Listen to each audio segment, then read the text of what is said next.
ಮಾಡಿ. ನಾವಿನ್ನ ಈಗ ಈ ಮಹಾಕುಂಭ ಅಂತಂದ್ರೆ ಇದರ ಹಿನ್ನೆಲೆ, ಇದು ಹುಟ್ಟಿದ ಕಥೆ, ಇದು ಪುರಾಣದಲ್ಲಿ ಯಾವ ರೀತಿ ಉಲ್ಲೇಖ ಇದೆ, ಯಾವಾಗಿಂದ ಆರಂಭ ಆಯಿತು ಅನ್ನೋದ್ರ ಬಗ್ಗೆ ನಾವು ಗಮನಿಸೋದಾದ್ರೆ, ಅಂದರೆ ಪೌರಾಣಿಕ ಹಿನ್ನೆಲೆಯ ಬಗ್ಗೆ ಯಾವ ದ್ಯೋತಕವಾಗಿ ಇದನ್ನು ಆಚರಣೆ ಮಾಡಲಾಗುತ್ತೆ, ಈ 4 ಸ್ಥಳಗಳ ಮಹತ್ವದ ಬಗ್ಗೆ ಸ್ವಲ್ಪ ಹೇಳ್ಬೋದು. ನಾನು ಆಗಲೇ ಹೇಳಿದಂತೆ ಇದಕ್ಕೆ ಇಂಥವರು ಶುರು ಮಾಡೋದು ಅಂತಂತ ಇಲ್ಲ. ಆದರೆ ಬೇಕಾದಷ್ಟು ವಿಷಯಗಳಲ್ಲಿ ಅಂದರೆ ಕೆಲವು ಕಥೆಗಳು ಹೇಳುತ್ತೆ ಅಮೃತ ಮಂಥನ ಮಾಡುವ ಸಂದರ್ಭದಲ್ಲಿ ಅಮೃತ ಬಿಂದುಗಳು ಬಿದ್ದು. ಹೌದು ಹೌದು, ಅದು ಅಲ್ಲೇ ಯಾಕೆ ಅಂತನ್ನೋದಕ್ಕೆ ಕಾರಣ ಉಂಟು. ಆಯಿತಾ? ಈ ಅದರ ಹಿನ್ನೆಲೆಯಾಗಿ ಒಂದಷ್ಟು ವಿಷಯವನ್ನು ಓದಿ ಹೇಳ್ತೇನೆ. ಅದನ್ನು ನಾವು ಮತ್ತೆ ವಿಸ್ತಾರ ಮಾಡಬಹುದು. ನಮಗೆ ಯಾಕೆ ಈ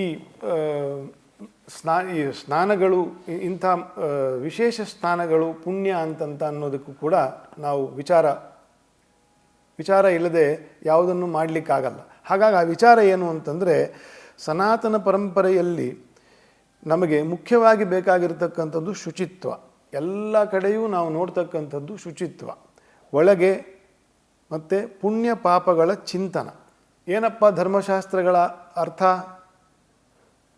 ಪುಣ್ಯ ಪಾಪಗಳ ಚಿಂತನ ಮತ್ತು ಶುಚಿತ್ವವನ್ನು ಕಾಪಿಟ್ಟುಕೊಳ್ತಕ್ಕಂಥದ್ದು ಈಸ್ ಈಕ್ವಲ್ ಟು ಧರ್ಮಶಾಸ್ತ್ರಗಳ ಎಷ್ಟೋ ಎಲ್ಲ ತೆಗೆದಿಟ್ಟು ಒಂದು ಸಿಂಪಲ್ ಅರ್ಥ ಏನು, ಧರ್ಮಶಾಸ್ತ್ರಗಳು ಯಾಕೆ ಇದೆ ಅನ್ನೋಕ್ಕೆ ಇಷ್ಟೇ ಅರ್ಥ.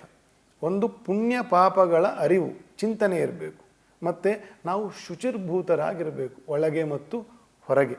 ಇಷ್ಟೇ ಧರ್ಮಶಾಸ್ತ್ರಗಳ ಒಂದು ಮೂಲ ಆಶಯ, ಅದರ ಸತ್ವ.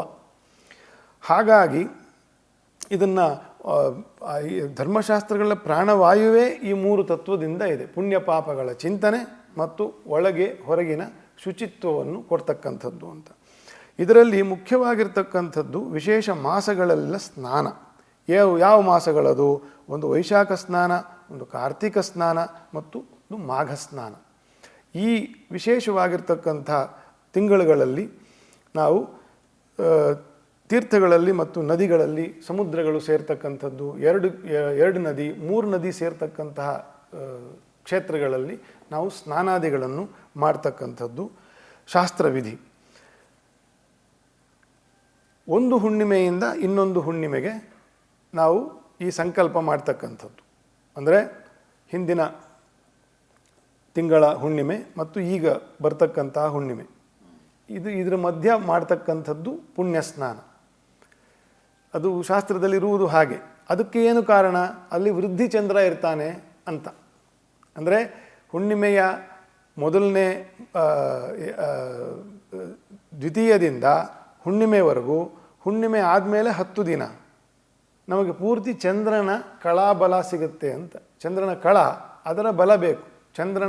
ಚಂದ್ರನು ಅಮೃತದ ಬಿಂದುಗಳನ್ನು ಅಥವಾ ಅಮೃತ ಶಕ್ತಿಯನ್ನು ಭೂಮಿಗೆ ಕೊಡ್ತಕ್ಕಂಥವನು. ಯತ್ ಶಶಿನ್ ಸಸ್ಯೋದತೆ, ಎಲ್ಲ ಸಸ್ಯಗಳು ಅದಕ್ಕೆ ಸತ್ವವು ಬರೋದು, ಅದಕ್ಕೆ ಜೀವಸತ್ವ ಅಂತ ಏನು ಹೇಳ್ತೀವಿ ಸಸ್ಯಗಳಿಗೆ. ನಾವು ಉಣ್ತಕ್ಕಂಥ ತರಕಾರಿ ಇರ್ಬೋದು, ಕೊತ್ತಂಬರಿ ಸೊಪ್ಪಿರ್ಬೋದು, ಹೂವಿರ್ಬೋದು, ಎಲ್ಲದಕ್ಕೂ ಚಂದ್ರನ ಕಿರಣಗಳಿಂದ ಅವಕ್ಕೆ ಆ ಸತ್ವ ಬರ್ತದೆ.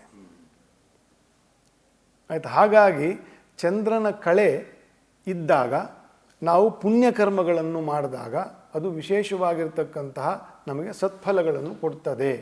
ಹಾಗಾಗಿ ಒಂದು ಹುಣ್ಣಿಮೆಯಿಂದ ಮುಂದಿನ ತಿಂಗಳು ಹುಣ್ಣಿಮೆವರೆಗೂ ಇರತಕ್ಕಂಥದ್ದು ಈ ಸ್ನಾನ ವಿಶೇಷಗಳು. ಮತ್ತು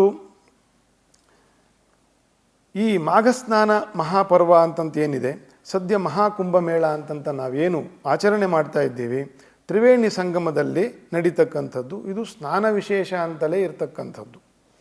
ಸೂರ್ಯನ ಪೂರ್ವ ಸಂಚಾರ ರಶ್ಮಿ ಅಮೃತ ಅಂತಂತ ನಾನು ಏನು ಹೇಳಿದ್ದೀನಿ, ಅವನ ಪೂರ್ವ ಸಂಚಾರ ರಶ್ಮಿಯಲ್ಲೇ ಅಮೃತದ ಸತ್ವವು ಇರೋದರಿಂದ ನಾವೆಲ್ಲರೂ ಕೂಡ ಪುಣ್ಯವನ್ನು ಗಳಿಸ್ತಕ್ಕಂತಹ ಸಮಯ ಇದೇ ಆಗಿದೆ. ಇನ್ಯಾವುದೋ ಸಮಯದಲ್ಲಿ ಆಗೋದಿಲ್ಲ, ಮಕರ ಮತ್ತು ಕುಂಭರಾಶಿಯಲ್ಲಿ. ಹಾಗೆಯೇ ತುಲಾ ಮತ್ತು ವೃಶ್ಚಿಕ ರಾಶಿಗಳಲ್ಲಿ ಕಾರ್ತಿಕ ಸ್ನಾನ, ಧನು ಮಕರ ಮಾಘ ಮಾಸಗಳಲ್ಲಿ ಮಾಘ ಸ್ನಾನ, ಇಂಥ ಮಾಸಗಳಲ್ಲಿ ಸಂಕ್ರಮಣಗಳಲ್ಲಿ ಸೂರ್ಯನ ದ್ರೇಕಾಣ ರಶ್ಮಿ ಅಂತಂತ ಕರೀತಾರೆ. ಅಂತಂದರೆ ಎಷ್ಟು ರಶ್ಮಿಗಳ ಜಾಲ ಎಷ್ಟು ಡಿಗ್ರಿಯಲ್ಲಿ ಭೂಮಿಯನ್ನು ಸ್ಪರ್ಶ ಮಾಡ್ತದೆ ಅನ್ನೋದನ್ನು ದ್ರೇಕಾಣ ಅಂತ ಕರೀತಾರೆ. ಸೂರ್ಯನ ರಶ್ಮಿಜಾಲದ ವಿಶೇಷವು ಮಾಘ ಮಾಸದಲ್ಲಿ ಅಥವಾ ಮಕರ ಮಾಸದಲ್ಲಿ ಭೂಮಿಯನ್ನು ಸ್ಪರ್ಶ ಮಾಡುವುದರಿಂದ ಅದಕ್ಕೆ ಇರತಕ್ಕಂತಹ ಒಂದು ಅಮೃತಮಯ ಶಕ್ತಿ ಏನಿದೆ, ಆ ಶಕ್ತಿಯನ್ನು ನಾವು ಆ 40-45 ದಿನಗಳಲ್ಲಿ ನಾವು ಆ ಗಂಗಾದಿ ತೀರ್ಥಗಳೇನಿದೆ, ನದಿ ಹರಿತಕ್ಕಂಥ ನದಿಗಳೇನಿದೆ, ಸಹಜವಾಗಿ ಅವು ಕೂಡ ಆ ರಶ್ಮಿ ಜಾಲವನ್ನು ತಮ್ಮ ಸತ್ವದಲ್ಲಿ ಹೀರಿಕೊಂಡು ಮುಂದೆ ಹರ್ಕೊಂಡು ಹೋಗ್ತದೆ, ಸಮುದ್ರಕ್ಕೆ ಹೊರಟೋಗ್ತದೆ.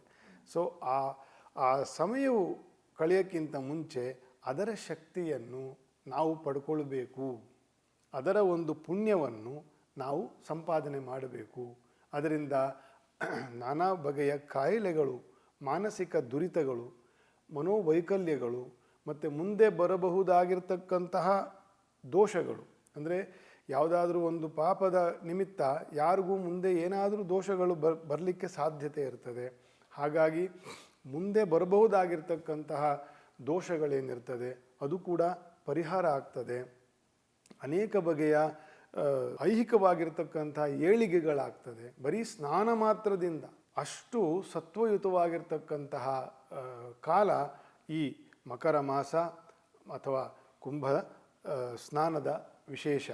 ಮಾಘ ಮಾಸದಲ್ಲಿ ಸ್ನಾನವನ್ನು ಮಾಡದೇ ಇರತಕ್ಕಂಥವನು ಪ್ರಾಣಿಯೇ ಸರಿ ಅಂತಂತ ಹೇಳ್ತಾರೆ. ಅಂದರೆ ಜ್ಞಾನವಿಲ್ಲದೆ ಇರತಕ್ಕಂಥವನು ಅಂತಂತ. ಸುಲಭವಾಗಿ ಮೋಕ್ಷಕ್ಕೆ, ಸುಲಭವಾಗಿ ದೇವತೆಗಳ ಸಂಘವನ್ನು ಆಗ್ತಕ್ಕಂತಹ ಒಂದು ವಿಶೇಷವನ್ನು ಹಾಗೇ ಕೈ ಚೆಲ್ಬಿಡ್ತಾರಲ್ಲ ಜನರು ಅನ್ನೋದಕ್ಕೋಸ್ಕರ. ಹಾಗಾಗಿ ಇಂತಹ ಮಾಘ ಮಾಸದಲ್ಲಿ ನದಿ, ತೀರ್ಥಗಳು ಇತ್ಯಾದಿಗಳಲ್ಲಿ ಮಾಡ್ತಕ್ಕಂಥದ್ದು. ನಾವು ಆಗಲಿಲ್ಲ ನಮಗೆ ಹೋಗಲಿಕ್ಕೆ, ಮನೆಯಲ್ಲೇ ಮಾಡಿ, ಅದಕ್ಕೂ ಅವಕಾಶ ಹೇಳಿದ್ದಾರೆ. ಯತ್ ಕೃತ್ವ ಯದ್ ಗ್ರಹೌ, ನಿನ್ನ ಮನೆಯಲ್ಲಿ ಒಂದು ಹಿತ್ತಾಳೆ ತಂಬಿಗೆಯಲ್ಲಿ ಅಥವಾ ಬೆಳ್ಳಿ ತಂಬಿಗೆಯಲ್ಲಿ ನೀರನ್ನು ಇಟ್ಟು ಅದಕ್ಕೆ ತುಳಸಿ ಮತ್ತು ಪತ್ರೆಯನ್ನು ಅದಕ್ಕೆ ಹಾಕಿ ಶಿವನಾಮ ಸ್ಮರಣೆಯನ್ನು ಮಾಡಿ, ನಾರಾಯಣ ನಾಮಸ್ಮರಣೆಯನ್ನು ಮಾಡಿ, ಅಭ್ಯಾಸ ಇದ್ದರೆ ಪುರುಷ ಸೂಕ್ತದಿಂದ ಅದನ್ನು ಜಪ ಮಾಡಿ, ಪೂರ್ವಕ್ಕೆ ಎಲ್ಲಿ ಬೆಳಕು ಗಾಳಿ ಬರ್ತದೋ ನಿಮ್ಮ ಮನೆಯಲ್ಲಿ, ಬಾಲ್ಕನಿಯಲ್ಲಿ ಬರ್ತದ, ಟೆರೇಸಲ್ಲಿ ಬರ್ತದ, ಎಲ್ಲೂ ಆದೀತು, ಅದ್ರಲ್ಲಿ ಕೂತ್ಕೊಂಡು ಪೂರ್ವಕ್ಕೆ ತಿರುಗಿಕೊಂಡು ಪುನಃ ನಾರಾಯಣ ಸ್ಮರಣೆಯನ್ನೇ ಮಾಡಿ, ಯೋಗಾಯ ಯೋಗಪತೆಯೋ ಯೋಗೇಶ್ವರಾಯ ಯೋಗ ಸಂಭವಾಯ ಶ್ರೀ ಗೋವಿಂದಾಯ ನಮೋ ನಮಃ. ಇದು ಸ್ನಾನ ಮಾಡಬೇಕಾದ್ರೆ ಹೇಳಬೇಕಾಗಿರ್ತಕ್ಕಂಥ ಯೋಗೇಶ್ವರನ ಮಂತ್ರ. ಹಾಗಾಗಿ ನಾರಾಯಣ ಮಂತ್ರಗಳನ್ನು ಮಾಡ್ತಾ ನಿಮ್ಮ ತಲೆ ಮೇಲೆ ಹಾಕ್ಕೊಂಡು 3 ಬಾರಿ, ಒಂದು ಬಿಂದಿಗೆಯನ್ನು 3 ಸತಿ ಹಾಕ್ಕೊಂಡು ಅದನ್ನು ಆಮೇಲೆ ದೇವರ ಪೂಜೆ, ದೀಪ ಇಟ್ಟು ದೇವರ ಪೂಜೆಯೋ ನಿಮ್ಮ ಅನುಭವದಲ್ಲಿ ನಿಮ್ಮ ಅಭ್ಯಾಸದಲ್ಲಿ ಏನು ಅವತ್ತಿನ ಜಪ ಇರ್ತದೆ ಅದನ್ನು ಮಾಡಿ. ಮತ್ತು ವಿಶೇಷವಾಗಿ ದೀಪ, ಒಂದು ಜೋಡಿ ದೀಪವನ್ನು ದೇವಸ್ಥಾನಕ್ಕೋ ನಿತ್ಯ ದಿನ ದೇವರ ಪೂಜೆ ಮಾಡ್ತಕ್ಕಂತಹ ಪುರೋಹಿತರಿಗೋ, ಮತ್ತು ಒಂದು ಗೋಗ್ರಾಸ ಅಂತಂತ ಎಳ್ಳು ಹಾಕಿರ್ತಕ್ಕಂತಹ ಗೋಗ್ರಾಸ, ಸ್ವಲ್ಪ ಎಳ್ಳು, ಅಕ್ಕಿ, ಬೆಲ್ಲ ಮತ್ತು ಬಾಳೆಹಣ್ಣು, ಈ ರೀತಿಯ ಗೋಗ್ರಾಸವನ್ನು ಇಟ್ಟು ಅವತ್ತು ನಮಸ್ಕಾರ ಮಾಡೋದು. ಇದು ಕೂಡ ಇದೇ ಮಾಘ ಮಾಸದ ಏನು ಪುಣ್ಯವೋ, ಗಂಗಾದಿ ಮಹಾತೀರ್ಥಗಳಲ್ಲಿ ಮಾಡ್ತಕ್ಕಂಥ ಏನು ಪುಣ್ಯವೋ, ಇದು ಕೂಡ ಅದಕ್ಕೇನು ಕಡಿಮೆ